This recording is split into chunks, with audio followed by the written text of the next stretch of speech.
What's good, everybody? Welcome into your sports betting brand of record. We like to call it the early edge.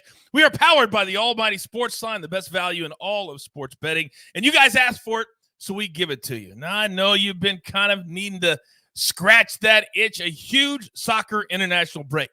But it is now over as of this weekend. So we've got English Premier League right here, Saturday, Sunday, Monday. And then the Champions League is back next week for Match Play 3. So we have episodes for both. And there's only one man at SportsLine that can do all of that. And you know him. Straight from south of London. Ladies and gentlemen, welcome back in, Mr. Martin Green. Martin, hello, sir. Hello, sir. Thank you for having me back on the show. Delighted to be here. I've been enjoying your NFL coverage over the past few days, couple of weeks. It's been some great plays there. Got involved in a couple myself. But yeah, it's been a 2-week international break from soccer, so not the volume of games that I like to see, but I did have the USA to beat Costa Rica. So well done to Greg Berhalter's men there. That was great. But yeah, looking forward to getting back into Premier League soccer this weekend. All right, well, let's get to it because you got several plays. Now, as I said, we have Saturday, Sunday, and Monday in the Premier League this week, so we've got you covered all 3 days. So, Martin, let's jump in first. Leicester City. Did I get that right? Leicester City? You got it. I'm trying, baby. I'm trying. All right, taking on Man United, Saturday, 10 a.m. Eastern here in the States. What do you like in this game? I like Man United to score over 1.5 team goals in this game at odds of -110, which I think is a pretty good price. Leicester has conceded twice in each of its last 3 Premier League games, and it hasn't been facing opponents of the calibre of Man United. Foxes are marooned in 13th place in the Premier League table, and that's mainly down to the defensive problems they've been having. Wesley Fofana, who's a very good player, is out long term. Chaglar Soyuncu's struggling a bit. Johnny Evans has got an injury. And they've got a really crucial player, Wilfred Ndidi, who screens the defence. He's their holding midfielder. He's injured too. So these injury problems are really piling up for Leicester. Man United aren't in great form. They only took 1 point from 2 games before the international break. So they're going to be really under pressure to get back to winning ways. I think it's time for Solskjaer, the manager, to play Cristiano Ronaldo from the start, Paul Pogba, Mason Greenwood. I expect them to go to Leicester with a very strong starting 11. I think they can score twice in this game. So I like Man United over 1.5 team goals. I like Man United to win an over 1.5 goals in the game. I actually like both teams to score an over 2.5 goals in this game because both teams have got injuries in defence. So I think we're going to see an open, entertaining game. I can see Man United winning. How about that? He just gave you 3 different plays. Did you realize that? You better have your paper. You better have your pencil. Extra plays. Martin Green's giving you bonus picks right out of the jump. All right, moving on. Game number 2. Man City taking on Burnley.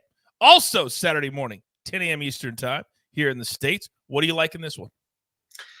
Man City have beaten Burnley 5-0 in each of their last 4 games at the Etihad Stadium.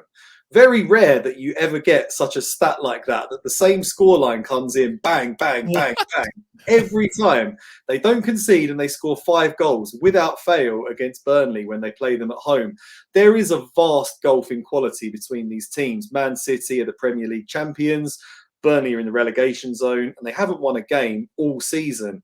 So I think Man City should win this one pretty comfortably. Haven't been firing on all cylinders so far this season, but they're still a terrific team. The handicap line has been set at -2.5 goals by Caesars and various other sports books. I think they should be able to cover that. So I'm going for Man City -2.5. That's a lot of goals, but as you just said, it's all about the trends. It's all about doing your homework and understanding what the history is between these two teams. And you just heard my man Martin say it's been 5-0 like every single time.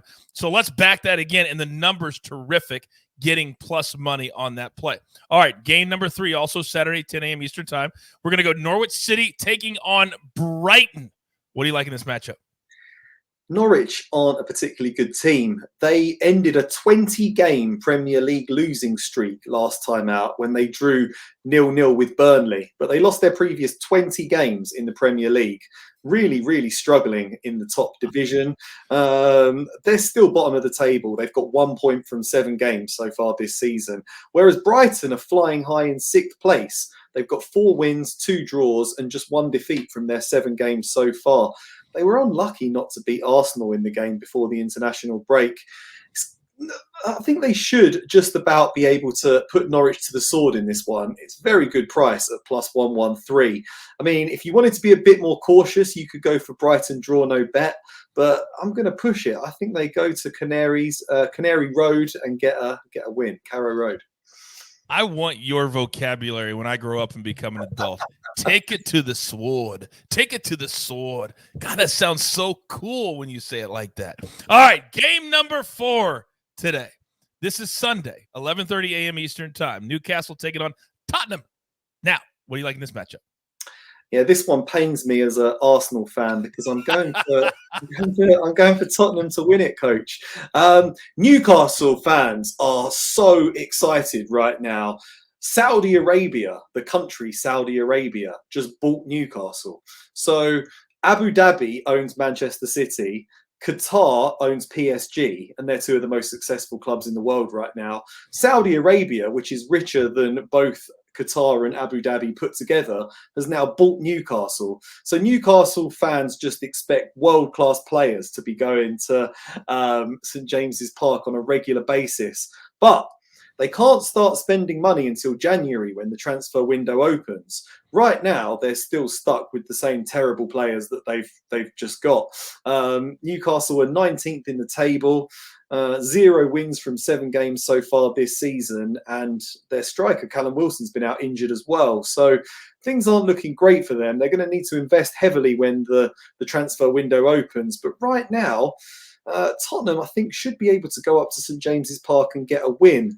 They beat Aston Villa 2-1 before the break. They're going to be missing a few key players for this game. Once again, I'm pushing it because it's plus money, but I think you rarely get such good odds on a team like Tottenham up against a team like Newcastle, who are languishing in the relegation zone. So plus 107, I'm happy to take a punt on Tottenham to win. It is so fascinating what you just said about countries buying teams. And these countries are about the size of some of the states here in America. Can you imagine like New York buying the Giants or the New York Jets, or Carolina buying the Panthers? It's such a foreign concept to us, but it's normal in other parts of the world. It's, you know, it's fascinating how different the different parts of the world really are, especially in the world of soccer. All right, I want to end this episode making you very, very happy. I want to bring in your favorite team, as we know, is Arsenal. They're taking on Crystal Palace. This game is Monday at 3 p.m. Eastern Time. Talk to me.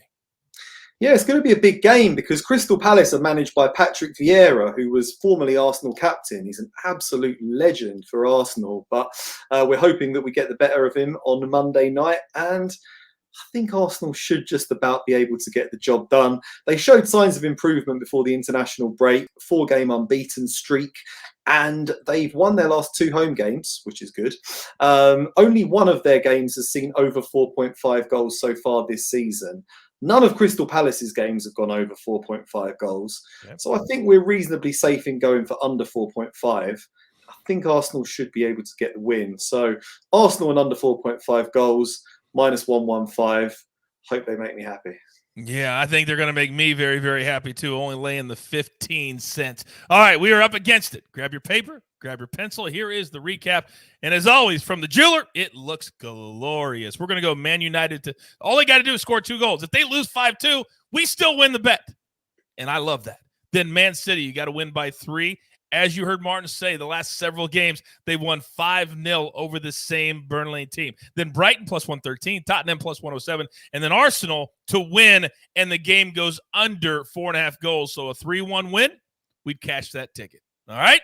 Now, I know soccer betting is a little bit different, but every week you got to tune in right here because my man Martin Green puts it in a way that everybody can understand. So there's only one thing left to do.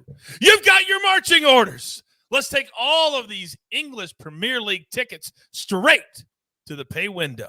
For my man Martin W. Green on Twitter, the jeweler, I am the coach. Tell your friends there's only one brand that has you covered for everything: football, baseball, hockey, MMA, and of course right here on the pitch for soccer. We'll see you next time on the Early Edge. Good luck. Do you want best bets in your feed every single day? All you have to do is hit that subscribe button to stay up to date with all things Early Edge.